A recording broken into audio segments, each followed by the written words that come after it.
Good morning, friends. Pastor Terry here. It's a nice, beautiful morning this morning. Yes, it's foggy. If you didn't know where you were in the fog, and if you didn't know in whose hand you are being held, life can be awful foggy at times. Sometimes it's not clear to see who you are, where you are, what you are, where you want to go, who you want to be, and what to believe anymore. You know, if we were to believe the news all the time, we would believe that the world is in the toilet just waiting for somebody to flush. And the truth is it's not that bad. Unfortunately, there's the days when honest journalism and honest news reporting was here. Those days are a thing of the past. And we need to know who we are and what we are, where we're headed, what our goals are. And a lot of times that's just not that clear. Especially if we look around us and we can see a world that's a bit confused. And you know, we need to understand too and look at things in the scope of time, not just look at things as how they are for us today. You know, news has become big business. It's become big money. And whenever big money is involved, big players get involved. And it's easy for the message to be hijacked, agendas to be pushed. And so, you know, I just want to encourage you this morning, in spite of what the news says, our country is not a bad country.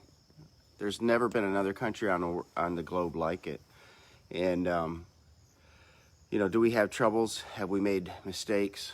Every nation has. And every nation has troubles. But there's a reason why there's a lot more people trying to get here than trying to leave here. And are there problems? Is there racism? Sure, there's racism. But this nation's not racist. Is there bad police officers? Sure. But all of the police officers are not racist or bad. And is there politicians that lie? Yeah, I don't know any that don't. But there are also politicians that are very honest. Is there trouble in society? Yeah, but there's also a lot of great things. And no country in the world has probably tried to do more than to make society more just and more fair, more honest, more equitable. And and so it's really important for us to not be puppets that allow the media or allow public opinion to dictate who we are or what we are. And it's very, very important to train up our children to be discerning, to have critical thinking skills. And because we have to be people who are discerning and can see above the fray. And, you know, and so a lot of times we have to just tune out all the distractions and focus on who has God called us to be. You know, every person that we come across is created in the likeness and image of God. And even every person that rejects God and denies that God even exists, the truth of the matter is every time they look in the mirror, they have to face the fact and acknowledge how fearfully and wonderfully made they are.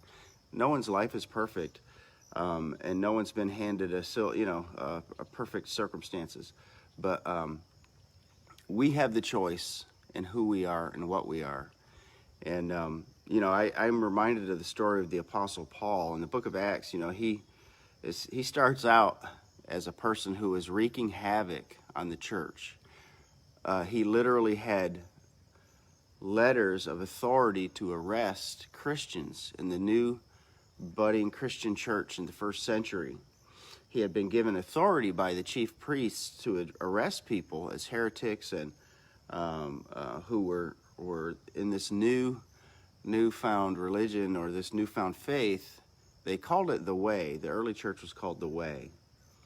And so the early church was formed in very unusual circumstances. It was under great pressure from the standard Jewish religion of the day in the first century. And then it was also under a great deal of pressure from the Roman Empire. And so Paul had the authority to go and arrest people, and he was doing a pretty good job of it when God basically arrested him. And through a circumstance of basically giving him a temporary blindness and knocking him off of his high horse, Paul had an epiphany, and Paul had an amazing conversion. And no one was more instrumental in the early church, and even has a massive impact today in the world. No one more than Apostle Paul, except for probably Jesus Christ. And so I can hear deer over near the woods snorting because they hear me, or they can't see me, but they can probably hear me and smell me. And so no one had a greater impact than the Apostle Paul, but the Apostle Paul started off wreaking havoc and tearing things up. And so, for us and for our children, we need to help one another discern who we are, and we certainly need to help ourselves try to figure out who we are. And for our children, raising children, we need to help them learn to tune out distractions and learn to tune out negativity, and learn how to steer themselves in a way that is positive and helpful. I can remember being a young boy and being around lots of friends and at different types and in different scenarios. And one of the ways you figure out who you are and what you are is figure out who you are not and what you do not want to be. And, I can remember being around people that I thought were a lot of fun, but then I saw trouble surround them, and, them hurt people, use people, abuse people. And I knew I didn't want to be like that. And then I knew other people who were warm and friendly and helped others and served others. And I knew I did want to be like that. And so, even as a person who did not grow up in a Christian home, God had his hand in my life. And I didn't have always the best direction. I didn't make all the right choices. I made my share of mistakes. I did a lot of dumb things.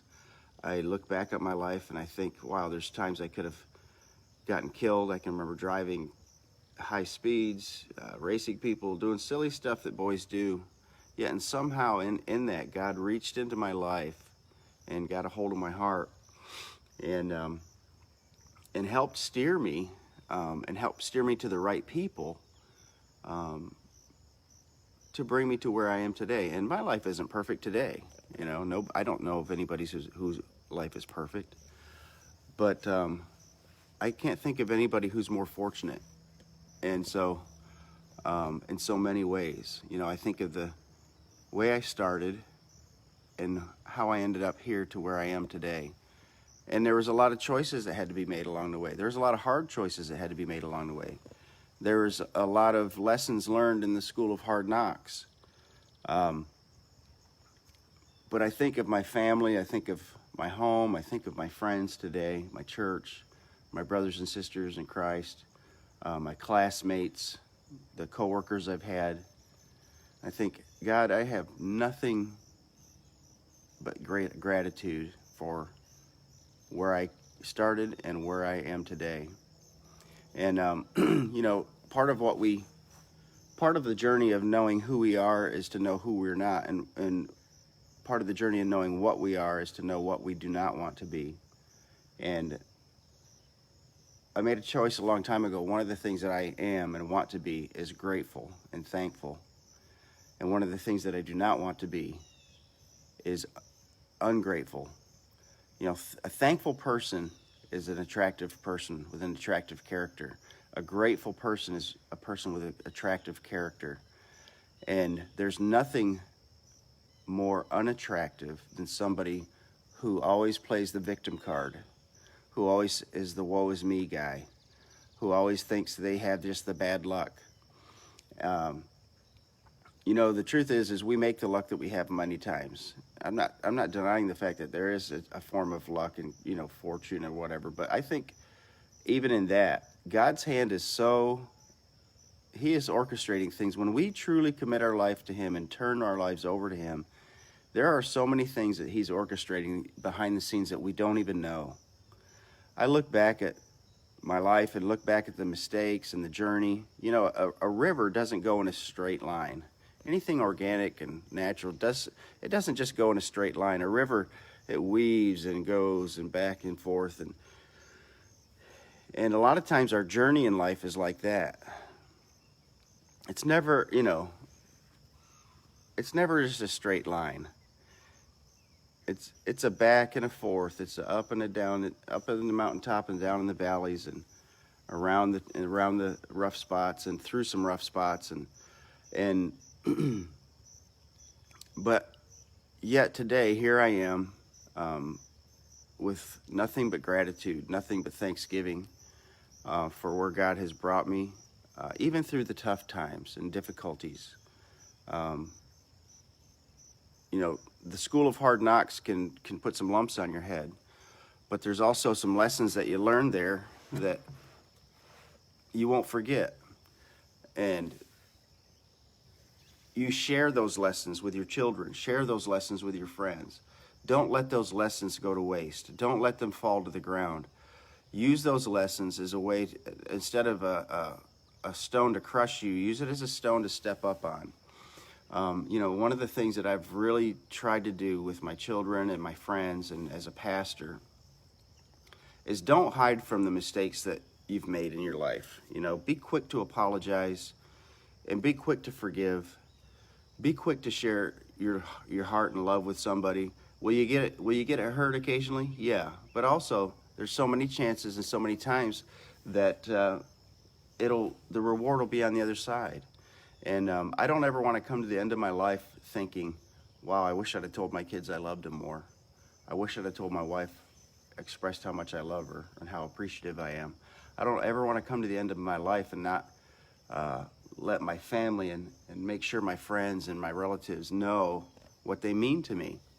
And I tried to raise my kids that way. And I'm so thankful that they've turned out the way they have. Sometimes I look at my kids and I just think, God, you're amazing. I can't be more grateful. And you know, I'm a father, I'm a husband, I'm a grandfather. Christmas time I'll have my 5th grandchild. And I look at my kids and I just am so amazed at how well they are, how well they're doing. They didn't have a perfect life. They didn't have, heck, I was a father at 18 years old. How can you be a mature father at that age? But even in that, when you commit your life to Christ and when you commit your family to God and you earnestly do the best you can, and you know, it's amazing. Somehow God brings it all together. Romans 8 talks about all things working together for good to those who love God and those who are called according to His purpose. And I can testify to the faithfulness and truth of that verse, Romans 8:28. All things work together. Has every individual thing been great? Has every individual thing been wonderful? Nope. But I'll tell you what, there's not a whole lot in my life I would change because it's brought me to where I am. And I'm not perfect today. My life is not perfect. Everything isn't easy. But I have nothing but gratitude. And I tell you, if there's anything I can encourage you to do and anything I encourage you to be grateful, be thankful. You know, we could have been born in any country in the world, at any time period in the world. Why wasn't I born in China in the 1800s? I don't know.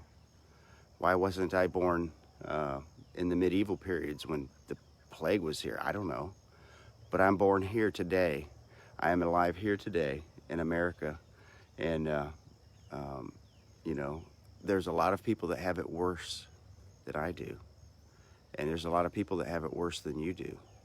And so I would just want to encourage you, learn to be grateful, learn to be thankful, practice it. Be intentional in saying thanks, God, to what you have and who you have in your life and where you are, where you've been brought to. And if you're not where you want to be, get around somebody who is where you want to be. Look to people whose character reflects what you want your character to be. And observe those who don't have the character that you want and learn from their mistakes as well. Because we have the choice. We're only a victim if we say we're a victim. But once you go down that rat hole of victimhood and thinking life's done you dirty and life's done you wrong, you know, you're already starting at a deficit. And I had a friend one time, he always would say, I just have bad luck. You have good luck. I have bad luck. And I'd say, you know, you started off better than I did. How do you say that? And he'd talk about certain things and how life just wasn't doing him right. And I remember riding with him in his car one time, and he opened his glove box for something.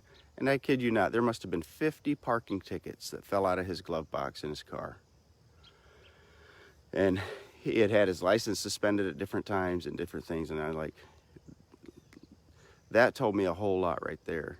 You know, the more I conform to the law and obey civil authorities and make good decisions, the luckier I get. The harder I work, the more I do a good job, the luckier I get. So is it really luck? Not always. And so I just wanted to encourage you today to be grateful, be thankful. You determine who you are, you determine what you are, and you determine the vision and the path that you take. Don't allow life to push and pull you around. There's going to be some of that naturally, but at the same time, be intentional. Seek out people who can help build up who you are and where you want to go. Seek out relationships that help you, and avoid relationships and people that drag you down, and they always have nothing but complaints and criticisms and fault findings. That's not going to help you. That's not going to build you up. That's not going to bring you to where you are. That's not who you want to be. You want to be a grateful person. You want to be a person who builds up others, encourages others, and recognizes that the world is not in the toilet waiting for somebody to flush the toilet. You know, every year, thousands of nonprofits are created to help mankind. Every year, thousands of churches are started to help their fellow man. Every year, around the world, there are mission projects going out to help bring people to Christ in far-flung nations. There's always going on, nonstop, good things happening, but those are not the things that get put in the news. And so I just want to encourage you this morning, don't just look into the dirt, but look up. Recognize that there's a lot of good going on all the time. And you may not see it, it doesn't make the news, but trust me, a lot of fantastic things are happening in the world every day. And so I hope that you're encouraged today. I hope that you're blessed today. I hope that you make a decision that you want to be a force of positivity and a force of love and a kindness, and you want to help your fellow man rather than play the victim card and realize life isn't perfect, but it can be perfect. You can make it better. You can make it better for somebody. Make it better for somebody you work with. Make it better for somebody in your family today. Make it better for a neighbor. So I hope that you start your day off well. God bless you. Parks out.